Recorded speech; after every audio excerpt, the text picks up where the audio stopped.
World's Trinity, உலகத்துக்கும் ஒரு முக்கூட்டணி இருக்குங்க.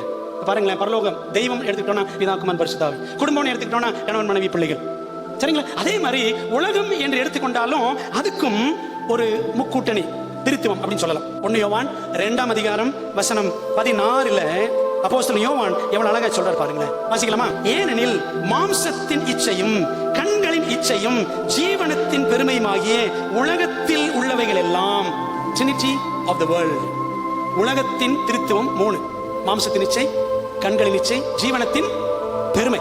அதான் படிக்கிறோம் 15ஆம் வசனம், உலகத்திலும் உலகத்தில் உள்ளவைகளிலும் அன்பு கூறாதிருங்கள். இந்த உலகத்துக்கு கீழே தான் மாம்சம் வரும். மாம்சத்தின் கிரியைகள் எங்க படிக்கிறோம்? கலாத்தியர் 5ஆம் அதிகாரத்தில் படிக்கிறோம். அந்த மாம்சத்தின் கிரியைகள் பாத்தீங்கன்னா கோபங்கள், வைராக்கியங்கள், பில்லிசூனியங்கள், விக்கிர ஆராதனைகள், சண்டைகள், கலகங்கள் அப்படின்னு வரிசையா வரும். அப்ப பாருங்களேன், நமக்குள்ள அந்த கோபம் இருக்கு, இது என்னது? உலகம், மாம்சம்.